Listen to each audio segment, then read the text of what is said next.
আমার নাম গুণধর রিয়াং। আমি 13 ব্যাটালিয়ন TSR এ কর্মরত। আমি বিগত কাগজ নিয়ে বলতেছি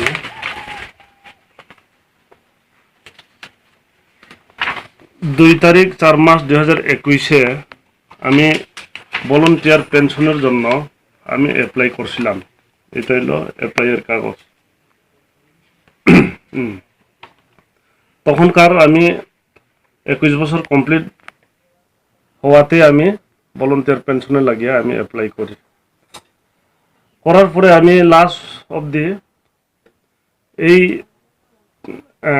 সেপ্টেম্বর 30 তারিখে আমার রিলিজের অর্ডার আমারে দেওয়া হয় ব্যাটালিয়ন কমান্ডেন্ট তরফ থেকে।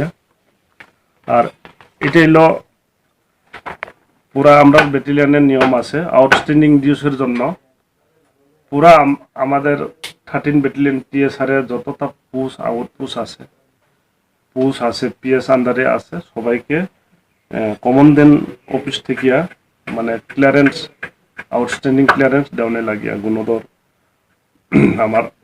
আমারটা। এরপরে এটা আছে পেনশনের বেনিফিটের জন্য কি কি করণীয় আছে আমারে জমা দেওয়ানে লাগিয়া কমান্ডেন্ট অফিস থেকে আমারে ক্লিয়ারেন্স দেওয়ানোর জন্য কি কি করণীয় আছে, কি কি কাগজপত্র লাগে এই সপ্তাহের জন্য একটা কাগজ ইস্যু করা।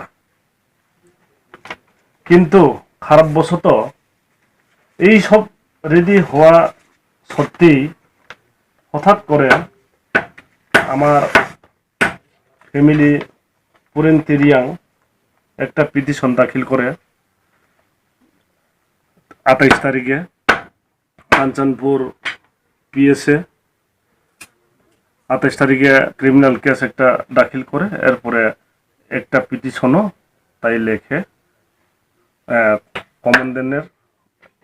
কমান্ডেন্টকে দেওয়ার জন্য।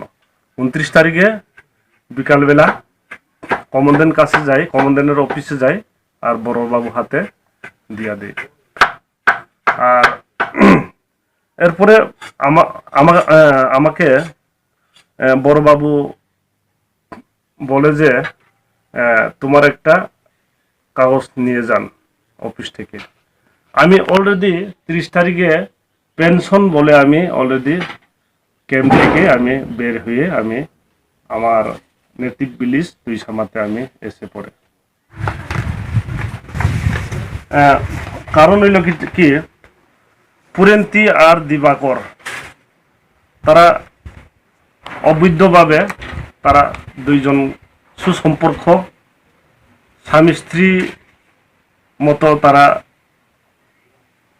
মিলিত হয়ে থাকে। এই কারণে দিবাকরের জামাই দিবাকরের বউ জেনিবি রিয়াং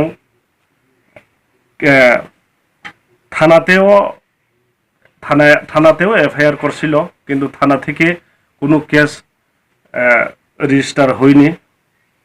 পরবর্তী সময় ডাইরেক্ট কোর্টে কেস দাখিল করা হয়। এই কেস নাম্বার এখানে আছে আর সিরিয়াল নাম্বার হইল 9 নম্বর কেস।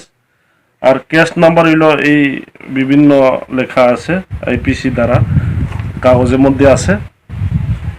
কিন্তু এই কেস শুনিয়াই পুরান্তিও আবার আরেকটা কেস দাখিল করে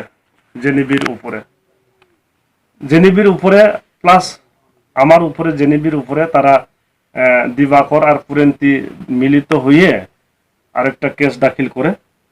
সিরিয়াল নাম্বার কেস হইল তারা হইল 10 নাম্বার। এখানে পুরা লেখা আছে, এখানে কেস নাম্বার পুরা লেখা আছে এই অর্ডারের মধ্যে। তারা ক্রিমিনাল কেস দিছে 10 নম্বরে আর জেনিবি দিছে 9 নম্বরে। কেন পাল্টা কেস ক্রসিং করার জন্য পুরান্তি আর দিবাকর তারা ক্রস করানোর জন্য জেনিবি কেস করার পরে পুরান্তি তারা কেস করছে। এটা হইল মেন ফ্যাক্ট ঘটনাটা। এরপরে আমার যে আমার যে পেনশন রুকানির জন্য এতদিন আগে কই আসছিল, কেন কেস করা হয়নি, কেন কমপ্লেন করা হয়নি? কিন্তু আমার কথাতে আমার অলরেডি 30 তারিখে সেপ্টেম্বর 30 তারিখে আমার রিলিজের ডেট, এই কারণে 28 তারিখে আবার পিএসএ ক্রিমিনাল কেস দিয়ে এই আমার পেনশনটারে রুকানের জন্য এই কারবারটা করছে। হইল আরো হইল জেনিবি লগে বিয়া করছে, এই করছে কইয়া যে আমার যে বদনাম ছড়াইছে যে, কিন্তু এটা সত্য না।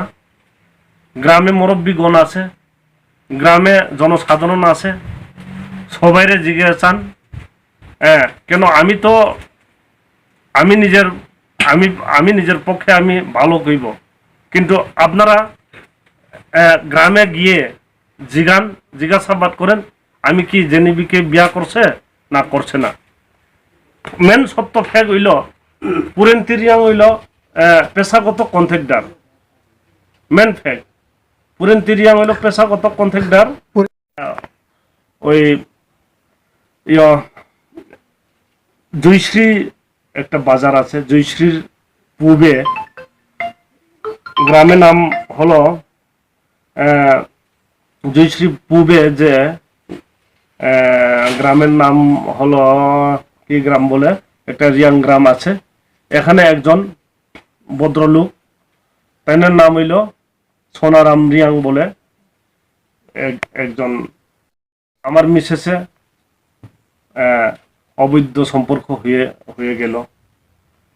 রাত্রিবেলা যখন আমি বাড়ির আই ছুটি লইয়া বা নাইট পাস লইয়া আমি আই, আমরা তো ছুটিও নাই, বছরে 30 দিন হইলো আমরা ইয়েল, বছরে 12 দিন হইলো সিএল।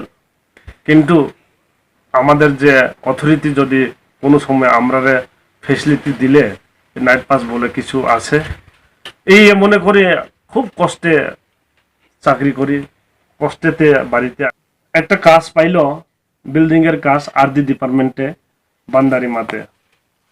আর বিল্ডিং এর যে কালারের মিস্ত্রি হলো দিবাকর দাস, এরপরে সাইনবুতের মিস্ত্রি হলো দিবাকর দাস।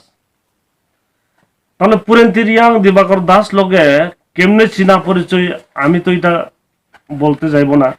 কেন কন্ট্রাক্টর, পেশাগত কন্ট্রাক্টর পুরেন্তি, পেশাগত পেন্টার, কার্পেন্টার, এরপরে সাইনবোর্ড লেখে পেশাগত দিবাকর দাস। তাহলে তারা সম্পর্ক তো কন্ট্রাক্টর আর পেন্টার, এটা তো মিলিত থাকতেই পারে। আমিও কোনো কিছু লক্ষ্য করিনি, কিন্তু তারা কোনো সময় রাত্রে হয়, কোনো সময় দিন হয়, এটা দেখে আমিও অবাক হইলাম। আমার বউকে বললাম কি কন্ট্রাক্টদারি করতে কি রাত্রিবেলাও কাজ আছে, আর কালার করতে কি রাত্রেও কালার করেনি, সাইনবোর্ড লেখে কি রাত্রিবেলা লেখেনি, সাইনবোর্ড দিনে বেলা তো লেখে। এই হিসাবে আমিও আমার মিসেসে কইছে তুমি যদি এমনে চলে থাকে তাহলে আমি আবার নালিশ টালিশ মতো আমি করতে হইব। আমি এই সপ্তাহ লজ্জা লাগে, লজ্জার বিষয়। আমি বলতে চাই না কেউকে আমার ফ্যামিলির নামে খারাপ, কেন আমার ফ্যামিলি ইজ্জত আমার ইজ্জত বরাবর, এই কারণে আমি কোনো কিছু মানুষকে বলিনি। এরপরে থাকতে থাকতে কি হয়েছে, আমি তারা ছাড়ে না, ফোনের উপরে ফোন, এরপরে রাত হই দিন হই, সব সময় রেগুলার। আর আমি তো TSR ক্যাম্পে TSR চাকরি করে আইতে পারে না, আমি কোনো কিছু মানে ভালো করতাম আর আবার নতুন সংসার করতাম না, মিলে রাখতাম, কোনো কিছু মানে করণ মতো ইও নাই, আই না, মানে অ্যাটেন্ড হই না। এমনি করতে করতে লাস্টে আমি বাধ্য হয়ে চৌধুরী তারা বললো আমাকে তুমি ডিভোর্স লিয়ে এলো। এই কারণে আমি এই ডিভোর্সটা আমি বাধ্য হয়ে নিতে লাগলাম। এটা হলো ডিভোর্সের পেপার চৌধুরী তারা দিছে যে